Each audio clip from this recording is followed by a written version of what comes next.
அஸ்ஸலாமு ஃப்ரெண்ட்ஸ், எல்லோரும் எப்படி இருக்கீங்க? அல்ஹம்துலில்லாஹ் நான் நல்லா இருக்கேன். இப்போ வந்து கேரட்டு நம்ம தேங்காய் பாலையும் வச்சு ஒரு ட்ரிங்க் பண்ண போகிறோம். சூப்பரான ஒரு ஜூஸு. அதை வந்து எப்படி பண்ணுறேன்னு நீங்கள் பாருங்கள். பாதாம் பிஸ்தாம் பால்நாட்டு இதெல்லாம் நான் எடுத்து வச்சுக்கிறேன். இந்த ஏலக்காய் வாசத்துக்கு நம்ம ஓகே ஃப்ரெண்ட்ஸ், அதை இதோடையே போட்டுருவோம் நம்ம. ஓகே, எப்படி பண்ணலான்னு வாங்க ஃப்ரெண்ட்ஸ் பார்ப்போம். இந்த மாதிரி இது ஜாரில் சேர்த்துக்கிட்டேன். கேரட்டை கொஞ்சமாக தண்ணி ஊற்றிக்கிடுவோம் லைட்டாக. இப்போ ஆட்ட ஆரம்பிச்சிடுவோம். இப்படி பேஸ்ட்டாக நம்ம அரைச்சியாச்சு.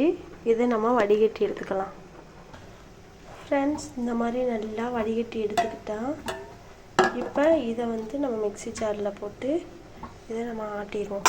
ஓகேவா ஃப்ரெண்ட்ஸ், வாங்க.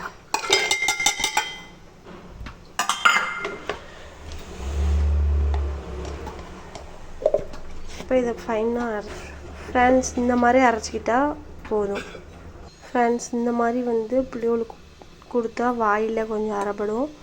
அதனால் கொஞ்சம் தேங்காய் பால் ஊற்றி நல்லா மிக்ஸ் பண்ணிக்கிறோம் ஃப்ரெண்ட்ஸ்.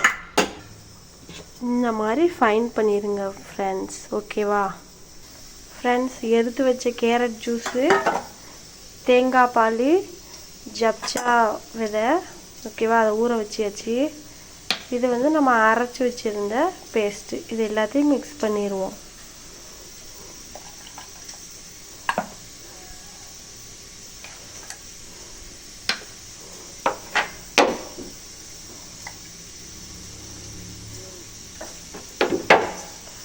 தேவையான அளவு சுகர் போட்டுக்கிறோங்க ஃப்ரெண்ட்ஸ். ஓகேவா,